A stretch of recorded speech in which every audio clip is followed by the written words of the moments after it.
Hello everyone. Today we are discussing the second question of first chapter, and the question is that give the meaning of the word science. Science word का meaning बताओ and discuss the contribution of countries in a growth of science.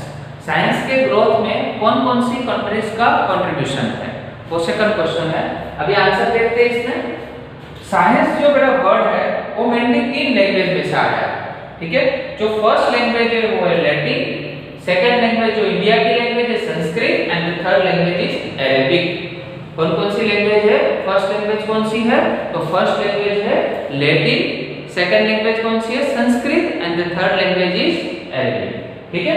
अभी science को Latin में क्या बोला जाता है? तो साइंस को लैटिन में बोला जाता है सिंटिया.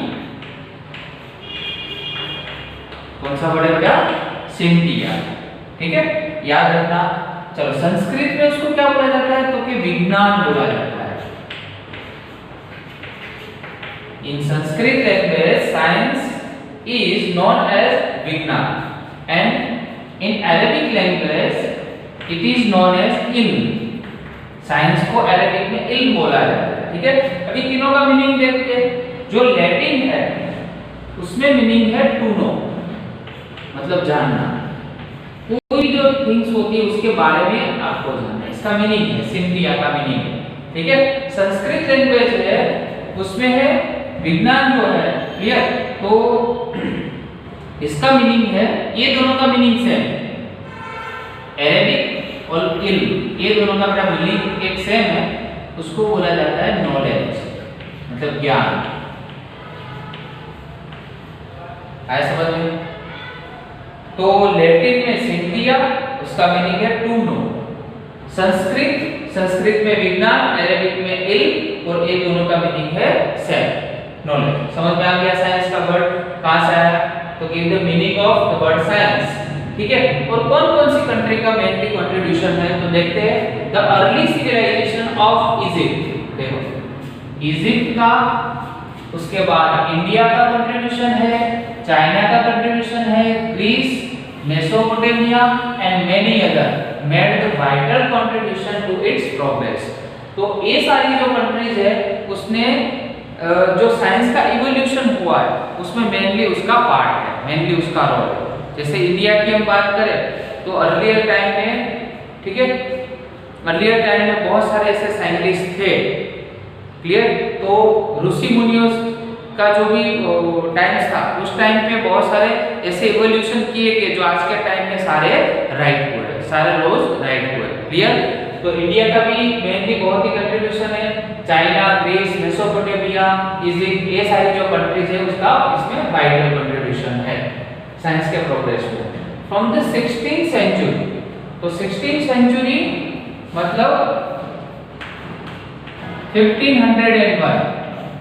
1501 से onwards the great achievements were made in Europe. तो 15th सेंचुरी के बाद सबसे ज्यादा जो इवोल्यूशन हुआ है वो कहां पे हुआ है बेटा? यूरोप में हुआ है. कहां पे हुआ है? यूरोप में हुआ है, क्लियर. चलो by the middle of the 20th century, clear, by the middle of the 20th century science had become the truly enterprise with many cultures and countries contributing to its rapid growth, clear.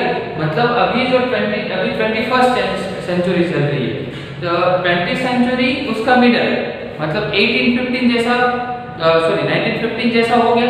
तो 1915 around जो भी है, ठीक है, उसके बाद science के growth में बहुत रैपिडली क्या हुआ? मूवमेंट हुआ, ठीक है. उसमें ग्रेट अचीवमेंट्स हुई, बहुत सारे लॉज उसमें प्रूव हो गए और वो सारे इंप्लीमेंट हो चुके हैं, क्लियर. तो ये सारी जो कंट्रीज है उसका बहुत ही ग्रेट अचीवमेंट्स है और बहुत सारा अच्छे है उसमें कंट्रीब्यूशन भी है साइंस के इवोल्यूशन में, ठीक है. तो ये आज का क्वेश्चन के बारे में बात हुई. उसके बाद देखो क्वेश्चन तो यहाँ पे अपना कंप्लीट हो गया. नेक्स्ट टाइम अभी से हम क्या करेंगे, मैं आपको कोई भी एक एग्जांपल साइंस का दूंगा.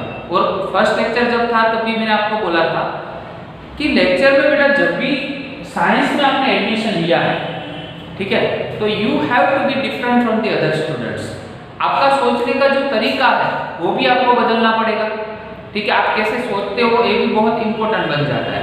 ठीक है, क्योंकि आप साइंस के स्टूडेंट हो, आपको बहुत ही अभी प्रैक्टिकली सोचना पड़ेगा।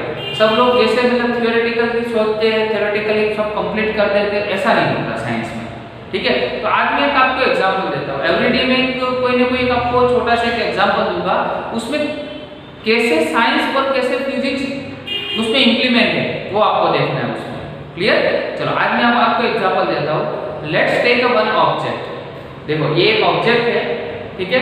एक ऑब्जेक्ट को मैंने ए प्लेस पे रखा है। ए प्लेस के बाद मैंने इसको सर्टेन एक्सटर्नल फोर्स दिया, तो एक्सटर्नल फोर्स दिया तो इसकी मूवमेंट होके वो कौन से प्लेस पे गया, बी प्लेस पे गया। तो यहाँ पे थोड़ा आपको बताता हूँ कि कहाँ पे था ऑब्जेक्ट, बेटा ए प्लेस पे था। क्वेश्चन का आंसर तो यहाँ पे कंप्लीट हो गया है। अब ये प्रैक्टिकली आप सोच रहे हो, ठीक है ना। चलो कौन से प्लेस पे डिस्प्लेस हो गया, बी प्लेस पे गया।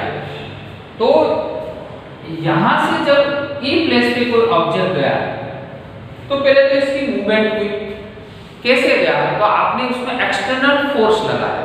देखो सोचने का तरीका क्या होना चाहिए, इसमें कितना फिजिक्स है, ठीक है, ये मैं बताना चाहता हूँ आपको, मैं कितना फिजिक्स है।